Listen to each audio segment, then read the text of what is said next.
자, 로스토리 카페의 인문학적 의미. 제목이 굉장히 멋스러운데, 인문학이라는 게 결국 사람의 본성에 대한 이야기. 어려울 건 없잖아요. 사람이 관련된 그런 모든 것을 다 인문학이라고 얘기를 할 수 있는데, 그러면 커피는 어떤 측면에서 인문학이라는 말을 붙일 수 있겠느냐, 이런 얘기를 제가 하고자 하는 겁니다. 여기서 카페의 시작은 그냥 역사적으로 봤을 때 어떻게 커피가 발견이 됐고 어떠한 메시지를 갖고 있길래 카페라고 하는 하나의 산업까지 이어졌겠느냐에 대한 키워드를 잡아보자는 의미고요. 카페 창업의 시작은 아니라는 겁니다. 그냥 제 이야기를 그냥 저희 한 주장이라고 생각하고 그냥 쭉 따라오시면 돼요. 자, 커피 인문학은 왜 우리가 지금 커피에 대한 많은 이론들을 왜 그런지, 그래서 어떻다는 것인지를 따지는 학문이다. 그런 스토리텔링이다라고 보시면 되겠고요. 여러분, 여기 커피가 이렇게 마디마디마다 나옵니다. 마디마디만 하고, 이것이 한 가지에 어떤 건 4개에서 12개까지가 있고, 이 한 뭉퉁에서 12개에서 18개의 꽃이 핍니다. 꽃이 핀 자리에는 열매가 맺어지는 거죠. 근데 이쪽에서 보시면 알겠지만 어떤 것은 열매가 다 맺어졌는데 지금은 꽃이 피고 있어요. 이게 골치 아픈 거예요. 왜냐하면 여기 보시면 어떤 거는 다 익어가지고 검게 말라 비틀어져 있고, 어떤 것은 이제 익으려고 하고, 어떤 건 다 익고, 저게 한 번에 딱 익어버리면 그냥 훅 훑듯이 다 수확을 하면 되겠는데, 저렇게 익는 속도가 다르다 보니까 핸드피킹이 필요한 겁니다. 그래서 농사를 짓는 사람들한테 제일 중요한 부분은 싱크로나이즈예요. 어떻게 한 가지에서 커피가 동시에 있게끔 했느냐. 왜 그러냐면 이렇게 커피가 잘 익은 것만 선별을 해야 제대로 풍미가 나오는데, 만약에 저기에 녹색이 한두 개 들어갔다 그러면 풍미가 망쳐지기 때문에 그런 겁니다. 파치먼트 상태, 여기 이게 굉장히 과육이 적죠. 파치먼트 상태까지는 땅에 심어도 생명력이 있다, 그래서 씨드라고 하고, 요거를 벗겨낸 상태에서 이렇게 되면 생두, 요때부터는 두가 들어가요. 콩입니다. 생명력이 없습니다. 자, 오늘 제가 이 커피 얘기를 하는 것 중에 인문학적인 요소는, 자, 이제 저런 커피들이 어떻게 해서 사람들을 매료시켰을까라는 얘기입니다. 이제 제 얘기의 본론인데, 프랑스의 그 사회비평가 역사학자 준 미슐레가 얘기한 게 있어요. 커피의 출현이 창조적 사고에 큰 몫을 했다. 이 얘기가 18세기에 나온 얘기입니다. 그럼 18세기 이전에도 굉장히 커피에 대한 많은 담론들이 있었다라는 얘기가 되는 거고, 여러분, 그럼 커피의 무엇이 우리를 배려시키고 있을까요? 칼리 설명하지 않겠어요. 근데 이 사람은 아랍 복장을 갖고 있는 무슬림인 것 같고요. 이쪽은 그야말로 에티오피아 부족인 것 같아요. 근데 에티오피아의 종교는 그리스도교입니다. 이 가운데는 애매하게 인디오처럼 해놨어요. 자, 스토리죠. 아랍 사람들은 칼리를 아랍인이라고 주장할 것이고, 에티오피아 사람들은 자기 부족이라고 주장할 것이다. 근데 중요한 것은 여기에 이 흥분하는 염소들입니다. 약도 아닌 자연의 열매가 이렇게 기진맥진하거나 아니면 이렇게 디프레션 되어 있는 동물이나 사람을 이렇게 기분 좋고 쾌활하게 만들 수 있다는 것, 더군다나 금단 현상 없이, 마약도 아닌 것이, 먹어도 큰 부담 없고, 물론 카페인의 농도가 진하지만 하루에 2-3잔 정도는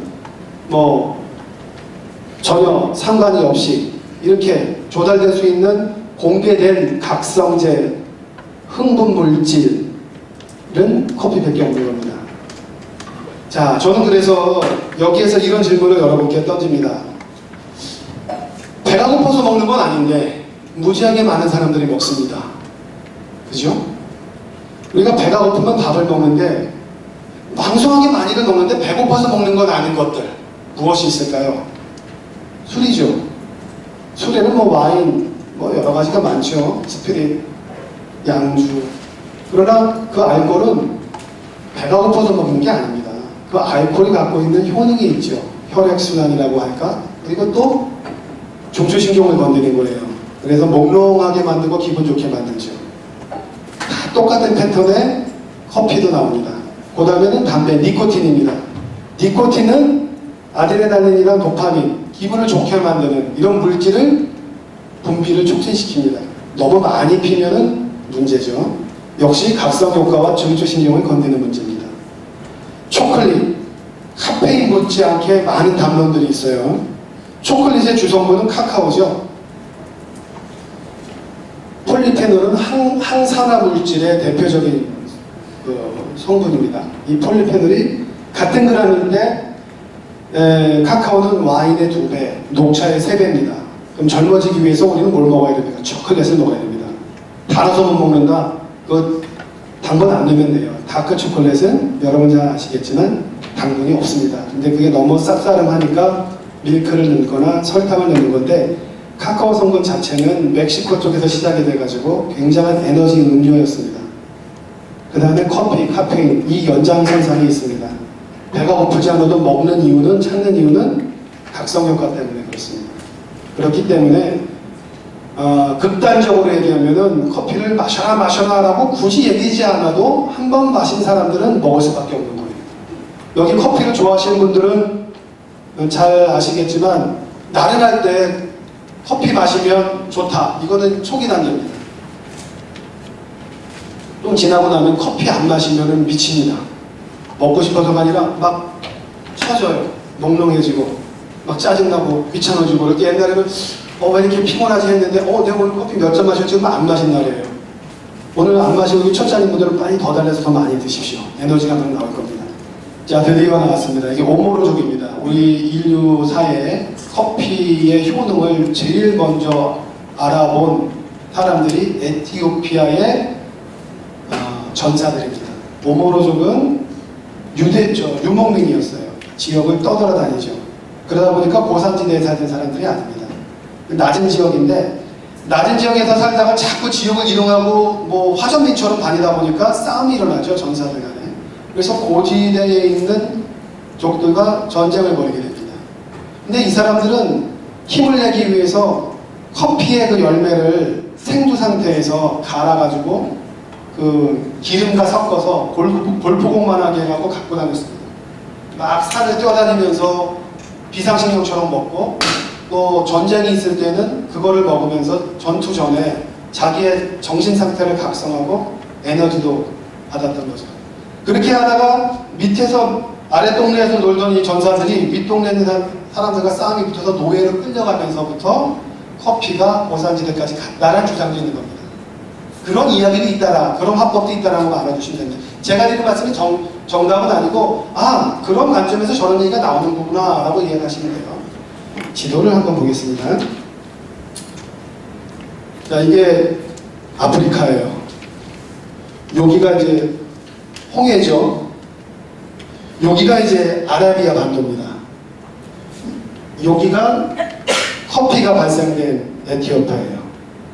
옛날에 물류가 이 이집트, 에티오피아는 3000년 전에 이쪽을 갖다가 지배하던 시바 여왕이 그 당시에 세계를 제패하던 이스라엘의 솔로몬 왕한테 인사를 갔었어요. 이쪽이 향미가, 스파이시, 향료가 굉장히 유명한 곳입니다.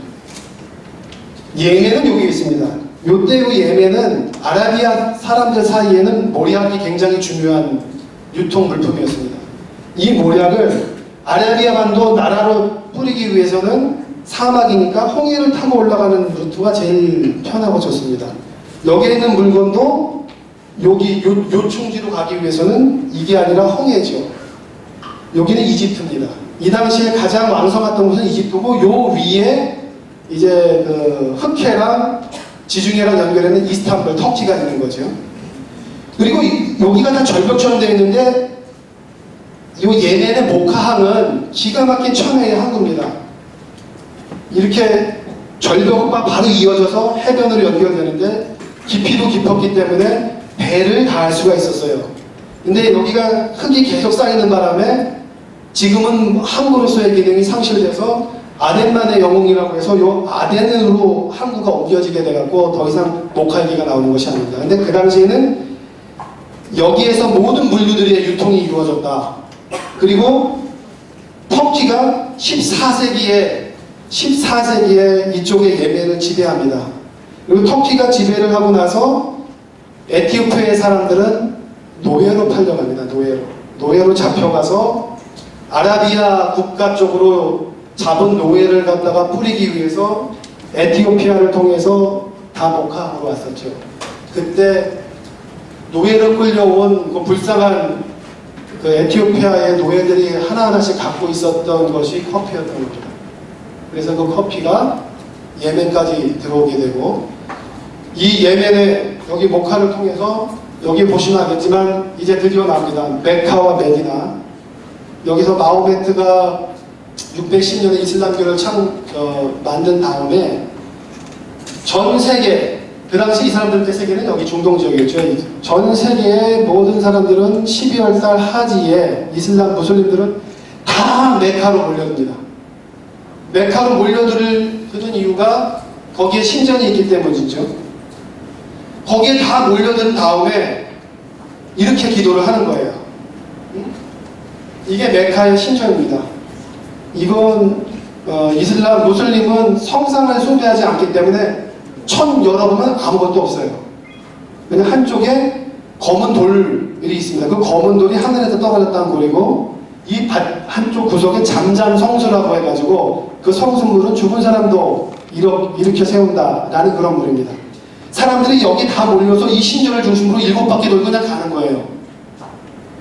갈 때 잠잠 성수물을 갖고 각자의 나라로 돌아갑니다. 이게 성수다. 그러니까 자기 집안에 누가 아프다 그러면 여기까지 와가지고 몇 날 며칠을 거쳐서 와서 성수 하나 떠가는 건데, 한번 보십시오. 요즘 같아서는 200만 명이 모인답니다. 이 하지 때. 지금 최근의 모습입니다. 잠잠 성수가 여기 신전이 이거예요. 신전에 사람이 많다 보니까 계속 신전이 만든 거 이제 접근하기도 힘듭니다. 200만 명이 모여서. 이게 지금 보면은 아프리카 수단부터 시작해서 각 나라의 그 무슬림들이 다 와 있는 거예요. 여기에 와서 기가 막힌 건 뭐냐? 밑에 글자 보이죠? 잠잠 성수를 떠가지 못하는 사람들은 대신 커피를 가져가라. 커피가 잠잠 성수와 똑같은 그런 기능을 갖고 있다. 그리고 커피를 마시는 사람들은 지옥에 떨어지지 않는다. 그러니까 모든 사람들이 커피를 갖고 돌아갑니다. 순식간에 커피가 이슬람에 퍼지는 겁니다. 저런 방식으로. 근데 이때도 역시 커피가 맛있어서 가져가라는 것이 아니고 성스러운 거고, 각성 효과가 있고, 치유 능력이 있고, 그 커피의 효능 때문에 이렇게 빠르게 사람들이 설득되고 움직이게 되는 거죠. 이게 영화 가비의 한 장면입니다. 고종 황제의 커피에 대해서. 이때 주인공이 아무튼 잘 모르겠는데 굉장히 멋있게 드립을 하고 있죠. 여러분 혹시 가비 보셨어요, 영화? 만약 이게 사실이라면 우리나라 고종 황제 옆에 이 커피를 내렸던 사람은 커피 역사에 길이 남을 사람입니다. 여러분, 멜리타 여사가 필터를 발명을 한 게 1908년이에요. 고종 황제가 커피를 최초에 드셨는지 아니면 그 이전에 드셨는지 모르지만 아간파천이 1895년입니다. 물론 고종 황제께서는 1919년에 돌아가셨죠. 3.1절에 이거 장례식이었으니까, 그죠? 이거 말이 안 됩니다. 1895년에 멜리타 여사가 알면 난리 나죠. 이거 특허권 제소하고 난리 납니다. 이때는 우리가 커피를 어떻게 먹었냐? 똑같습니다. 가름해서 끓여서 가라앉혀서 먹는 거죠. 그래서 이런 방식의 드립 방식은 고종 황제가 했다? 넌센스입니다. 근데 중요한 건 왜 그러면 이 얘기를 느닷없이 효능을 얘기하고 카페를 얘기하는데 하느냐 말씀드리냐면은, 커피가 카페를 여기까지 한 핵심 주제가 커피가 갖고 있는 효능이었다고 말씀드린 것처럼, 커피의 추출 방식, 커피를 추출하는 도구들도 커피의 효능을 가장 왕성하게 하는 쪽으로 진화하고 있다는 말씀을 드리고 싶은 거예요. 칸타타 꽤 오래된 것 같지만 1732년입니다. 이미 카페 문화 다 정착된 다음에 나오는 얘기고요. 자, 우리가 1843년에 이미 1시간에 2000잔을 추출하던 커피 머신이 나왔습니다. 이때는 효능과 상관없어요. 막 불에다 놓고 끓이고 있는데 사람들이 막 몰려드니까 어떻게 하면 저 손님을 다 받을까 해가지고 최대한 빨리 추출하는 방식으로 진화를 시작을 했어요. 그러다가 인스턴트 커피가 1901년에 나옵니다. 이것도 커피의 효능을 해서 한 게 아니에요. 브라질이 완전 커피를 땔감으로 쓸 정도로 과잉 생산되니까 저거 버리긴 아깝고 하니까 한 번에 그냥 물에 다 끓여가지고 증발시킨 다음에 다시 가루를 해가지고 두고두고 먹으려고 만든 게 인스턴트 커피입니다. 효능과 상관없이. 근데 동시에 유럽에서는 그 에스프레소 머신들이 개발되기 시작을 했고요. 그 다음에 1903년도에는 이제 카페인을 제거하는 건강에 유익한 방식으로 이제 진단을 하게 됩니다. 1908년에는 메리타 여사가 난 위장병이 있어가지고 커피 그냥 먹으면 속이 싫어서 못 먹어 해가지고 자기 조카가 쓰던 옛날에는 잉크를 쓴 다음에 잉크가 번지지 않도록 이렇게 종이를 습자지처럼 불러서 했단 말이에요. 바로 그 찍었던 그 습자지를 커피를 걸러서 마셨더니만 굉장히 좋더라. 한번 걸르는 거죠, 안 좋은 성분들을. 그 다음에 에스프레소 머신 1946년도에 나와가지고 이제 추출을 오래 하지 않습니다. 25초에 딱 끝납니다. 커피의 좋은 성분만을 딱 빼자. 그래서 1950년 이후부터 나오는 커피의 논문 중에는 이제 커피가 건강에 좋다는 얘기가 나오기 시작합니다. 그 이전에 1950년대에 나왔던 커피의 논문들은 에스프레소 머신 추출이 아니라 다 터키시 방식으로 추출했던 걸 가지고 샘플링 했기 때문에 커피가 몸에 하렵다, 위장병을 유발시킨다 했지만 머신이 나온 이후에 추출법을 바꾸고 난 다음부터는 커피가 건강에 좋다, 혈액을 맑게 한다, 치매를 예방한다 이런 얘기들이 나오는 거예요. 커피의 본질적인 것들이 이제 조명받기 시작하는 거죠. 그러다가 급기야 2005년도에는 미국에서 스페셜티 커피가 열립니다. 뭐냐? 추출 갖고도 부족하다. 재배하는 방식 때부터 커피 성분이 좋은 것들로 우리 골라서 먹어보자. 이렇게 되는 거예요. 로스터리 카페를 한다는 것은 내가 직접 좋은 성분을 만들겠다는 거예요. 생두도, 볶는 것도, 추출도 해서 가장 좋은 성분만을 주겠다. 가장 좋은 성분이 많이 주는 담은 커피가 맛도 좋은 겁니다. 왜 그러느냐? 라는 얘기는 다음 기회에 말씀드릴게요. 우리가 고산지대에서 하는 커피가 밀도가 좋다. 왜 커피가 밀도가 좋은 커피가 맛이 좋으냐? 그냥 고산지대에서 자라니까 밤낮으로 추웠다 더웠다 하니까 얘가 살아나기 위해서 막 영양분을 열매, 종족 보존을 위해서 열매에다가 쌓아두는 것이 아닐까 라고 생각을 하실 수 있는데 물론 그런 면도 있지만 커피가 밀도가 좋기 위해서는 영양분이 좋아야 돼요. 커피 생두에 있는 성분들이 엄청 좋은 영양분으로 꽉 차 있어야 됩니다. 그래야 밀도가 좋고 그 씨에 담겨있는 영양분이 100이라면 100이 꽉 차 있을 때 좋은 향미가 나오는 겁니다. 그리고 그걸 볶았을 때 볶음으로 인해서 생겨나는 발암물질이나 다른 성분들을 빼내고 좋은 성분만을 골라낼 수 있을 때 건강에도 좋고 효능도 좋은 겁니다. 그래서 로스터리 카페를 하시려면 효과 좋은 커피를 만드셔야 된다라는 것을 명심했으면 좋겠습니다. 네, 이상을 마치겠습니다.